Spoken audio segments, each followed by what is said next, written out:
Asian Cup. He had been to the Asian Cup, and he told me, he said, you know, I've turned down, while I was there, I turned down 3 offers to coach in Asia, to coach in the Middle East. Now, they pay you a ton. Yes, he said, but I want the challenge of Trinidad and Tobago. I've never worked in CONCACAF. I believe that I can do something, and he made an important point. He said, and in the context of all that is being discussed in the country today, we need to take it positively. He said, I believe in black players. He said, black players are born with certain assets that I love to work with. And I feel I can do something in Trinidad and Tobago and take Trinidad and Tobago to Brazil. No, yes, go ahead, Jesse. Yeah, we have a text message here from Donnie. He says, Alex Ferguson could be our coach, it still wouldn't matter. Our players need a top-flight football and passion in their hearts, and this is what's lacking. Yeah, there's a lot to be said for that point of view. I espouse that point of view in part. If we look at what happened to the Trinidad and Tobago under-20 team in Guatemala recently, there was nothing to tell us that that team was in trouble. All of the preparation, all of the results up to their tour of Colombia indicated that we were on the right track. And the most instructive comment coming out of all of that debate, subsequent to that debacle in Guatemala, we lost 5-0 to Mexico, of course. Embarrassingly. The most important comment has come from the captain, and he said that this is a boy who has played in 2 World Cups. He played in the under-17 in South Korea, he played in the under-20 in Egypt. He knows what it takes, and as captain he said, I believe that we had a team that would qualify for Colombia, the World Cup to be held later this year, under-20, but we did not perform. In other words, he laid the blame squarely on the shoulders of the team. Now, no doubt, Mr. Pfister, as you've just said, has had offers from many of the big countries, the Asian countries, with tons of money being thrown at him, and he's decided to take up the offer with the Trinidad Tobago football team and our country by extension, because we all know what going to Germany did for this country at that time. So it's a lot more than a game invested for us, like any country that is sent to the World Cup. It's a national passion we're trying to develop here. And coming to the interviews as part of the shortlist, no doubt Mr. Pfister would have done some sort of research on our team. What were his impressions? Well, his impressions, again, is that Trinidad and Tobago, for a small country, again, I've said it before, we do not have the population of a small city. Yes, in global terms. Havana has 4 million people. Port-au-Prince has maybe 8. Yes? But he said, you know, he has followed Trinidad and Tobago football. He believes that something can be done here. He understands that in CONCACAF, when we talk about qualifying for a World Cup at any level, we're talking in the first place about the United States and Mexico. But something can be done, and he holds to that view. Of course, as he said yesterday at his unveiling, no coach can give a guarantee, but he's going to bring to bear all of his experience on this process. He knows that Ben Hacker took us to the World Cup in 2006. What was his assessment of our efforts back then, and what does he think we needed that would have been able to propel us even further in that particular championship? Well, we did absolutely well, not only to qualify for Germany, but also to hold our own, so to speak, in Germany. We drew the first match, we lost the second match, hard luck. Crouch paid for that yesterday. Right? Finally pulling Sancho by the ear to score the opening, to score his goal. Yes. Yes. You know, so you know, we did quite well. But again, the point is that we have already had discussion as to how we will proceed. When I leave here, I go to a meeting with Otto Pfister and some other people, where we're going to be talking about the practical steps to immediately move forward. One of these steps we have already begun to take, which is to identify foreign-born players who qualify by ancestry. It's called the grandma clause in FIFA. If your parents or your grandparents, one of them is born in a country or was born, then you qualify to represent that country, as Burchell did.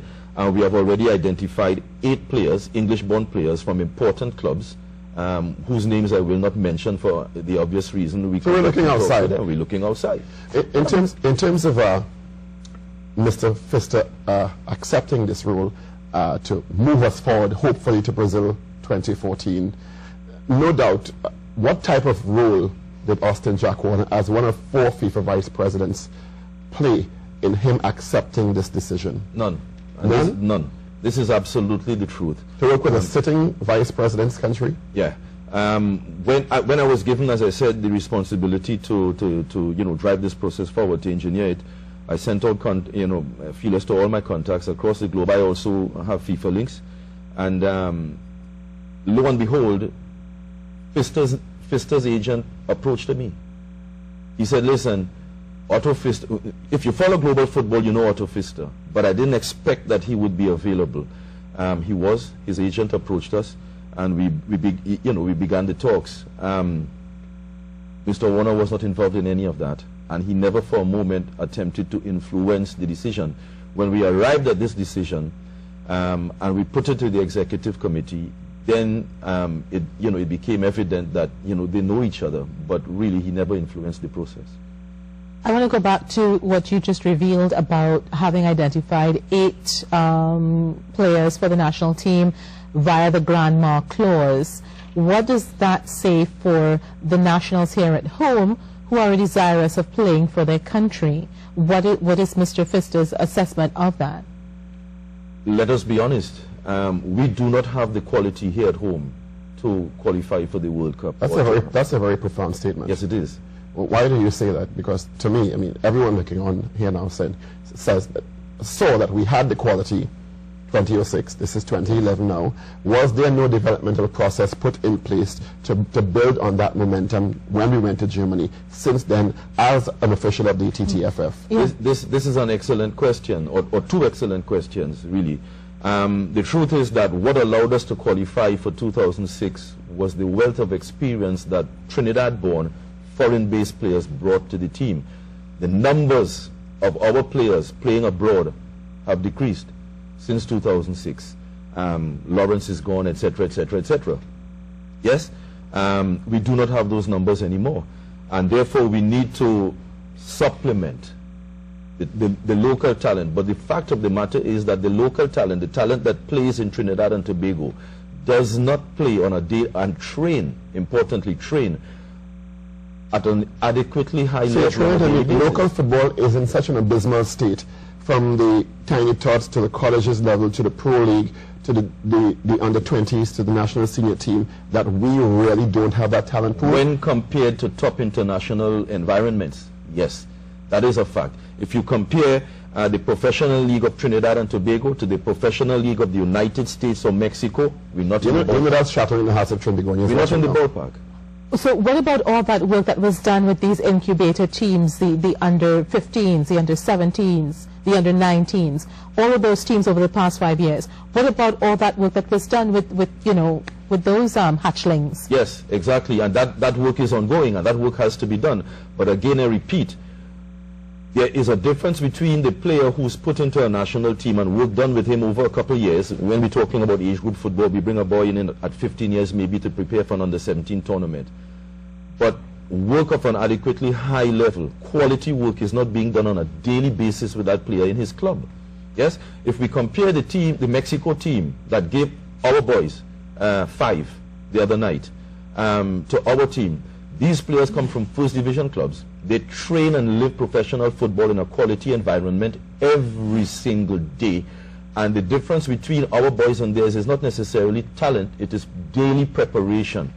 Daily preparation. And this is the difference. And therefore, let me conclude the point. This is why we need to look for players who are playing abroad or born abroad who work in a truly professional environment every day. Okay, now let's follow with the next logical question, which is, why are we not at the point where we have people who play football professionally, that's all they do? Because we're still in a situation where it's a part-time thing, a weekend gig. Yeah, never mind the fact that it's called a professional league. Most of the clubs, and therefore most of the players in the TT Pro League, are not professional. There are players who play in that league, the professional league, on an amateur basis. This is a fact. The quality of coaching isn't necessarily consistently professional across the board. The mentality of the players in this league is not professional enough. And therefore, when you combine all of this, the infrastructure that we use, not the stadia, but the training facilities, etc., are not professional. How much? That's fine. So we're saying that the talent pool is not up to the level. We have the talent; they're not developed enough, or they're not playing regularly enough on a professional level. How much of a responsibility or blame must the TTFF take in this regard? Well, again, to be outside, the TTFF must take some of the responsibility. But again, the TTFF is the clubs, in a serious way. And therefore, often, people will say, well, what is the TTFF doing for youth football? Or what are the clubs doing for youth football? For example, club football, youth football in the TT Pro League and also the TT Super League is a matter of 2 or 3 months. Now, you take those boys from a TT Pro League team, they're playing club football 2 or 3 months, and then you tell them, go play against Mexico. Those boys all train year-round, work on a daily basis to get into the top team. Let's take Mexico, where they'll make $1 million plus a year. They are playing for their future life stake. Yes? And therefore, we all have to bear blame. Now, that said, the TTFF has established a National Youth League. We have established a coaching academy. It's called the TTFF Academy. Right now, there's a course ongoing. We've established player development centers to find that talent in the outlying districts and to bring them into centers where we train them on a weekly basis. As distinct from what the club does with them, but the fundamental responsibility for educating young players rests with the clubs. Now, I can understand your logic where players like Dwight York, like Ross Latopi, like Shaka Hislop, who had been playing with international clubs and getting that experience playing against many of their counterparts who played for the national teams around the world in the World Cup in 2006, would be an asset to the team. And seeking out those sorts of players under the Marchand clause, it's called? Grandma. The Grandma clause would be an asset to the local football team moving forward, hopefully to Brazil 2014. What type of parallel work are we doing in terms of back at home now to make sure we don't have to constantly depend on that moving forward to Qatar and Russia in 2018 and 2022? Exactly, and to extrapolate from that, to extend that also the level of coaches, I personally and we in the TTFF have no interest in perennially to the end of history looking for foreign coaches, which is why we have established a TTFF Academy to train coaches. We're also going to take the step to take the brightest of the local lot, young potential coaches with potential, to send abroad. We have discussed that with Pfister, we've discussed that with the KNVB, the Royal Dutch Football Association, to send them, go for 6 months to Holland, as the case might be. But to come back to the direct question about the players, again, I repeat, the fundamental responsibility for player development rests with the clubs. And therefore, what we are going to gradually do is to introduce criteria for clubs to be registered under the TTFF. If you want to play TTFF football, you need to have a proper youth system. You need to have qualified people handling your young talent. You need to have medical staff, not permanent staff, not full-time staff, but access to medical care for your young players. You need to have insurance. You need to have proper infrastructure. The KNVB, to quote them, or the Brazilian Federation or the English Federation, they do not have the ultimate responsibility for producing young players. The clubs do that. Then the cream is taken by the National Association and put into junior teams and senior teams for that, and the senior team for that matter. So it's all well and good to say the TTFF is doing nothing, but we have to work together, TTFF and clubs, to move the indisputable talent that we have forward. Let's talk about the Pro League and the role that it was supposed to play in helping us discover some of the cream to be put on the national team. There's been an assessment that it has not really fulfilled that particular mandate. The TT Pro League has taken strides. Professional football in Trinidad and Tobago on the pitch is not bad, frankly. Yes, we've seen Trinidad and Tobago Pro League teams defeat MLS teams. We've seen them beat Mexican teams. Joe Public in particular, W Connection, two clubs. But administratively, in terms of infrastructure, etc., they lag far behind. And in terms of professional staffing, they lag far behind. We have professional clubs training in the savannah, not far from here, in the open savannah, no changing room, no access to water, no access to proper professional facilities. This passes for professional football. So, and it's not easy. It's very difficult to provide for that in an environment where it's difficult to find sponsorship. where there is no television, and in modern professional football, the bulk of your income comes from television rights. Oh, yeah. Yeah, television rights. The bulk of your income comes from big sponsorship. This is why you have Emirates Stadium, which is linked to television rights. Which is linked to television rights. Nobody goes to the games, which speaks to gate receipts. There's no merchandising. People come to see Jablote in a Barcelona jersey, in an Arsenal jersey, but no Jablote jerseys, etc., etc. So it's difficult. I'm glad you brought that. We're talking to Keith Look Loy, technical advisor to the Trinidad Tobago Football Federation, about the appointment of Otto Pfister as the new national coach and football moving forward in Trinidad Tobago. I'm glad you brought up that point, Mr. Look Loy. How involved, because our sports minister, Anna Roberts, recently unveiled a national vision of sorts, including government spending, I think, $1.4 billion in sport, infrastructure, and really moving that vision forward. How involved is Minister Roberts, in this process to hone the talent in the football arena? Because his purview really spans all sporting disciplines, football in particular, as your role advises. Well, the Ministry of Sport in a country such as ours has a critical role to play. When Jamaica qualified, for example, for France '98, the major funder of that effort was the Ministry of Sport in Jamaica, and similarly the ministry played an important role in funding our effort towards Germany. And you know, irrespective of administration, this continues, and it has to continue in the absence of big private sponsorship such as you have in Europe and elsewhere. That said, and immediately to your question, yes, the ministry, Mr. Warner said it yesterday, the Prime Minister, in fact, has called for a budget to fund this project, which is a national project, to qualify the team for Brazil.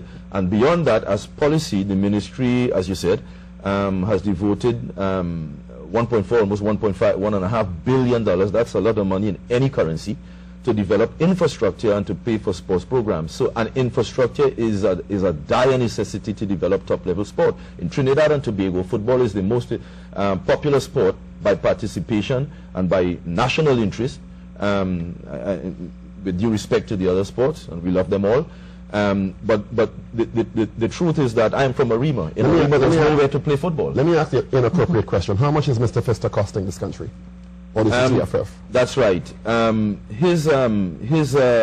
His contract is for $50,000 a month. That's US dollars. $50,000 US dollars. Which is chump change. I'll tell you, one of the coaches who came to Trinidad. That's $300,000 plus TT dollars. That's right. One of the coaches who we spoke to, he told me, he said, listen, he also said he wanted the challenge in Trinidad, which is why he came. He said, I realize you can't pay me because the last contract I had, and I walked out on it, was with, I won't call the name of the club, a first division Dutch club. He said they were paying me 1.5 million euros a year.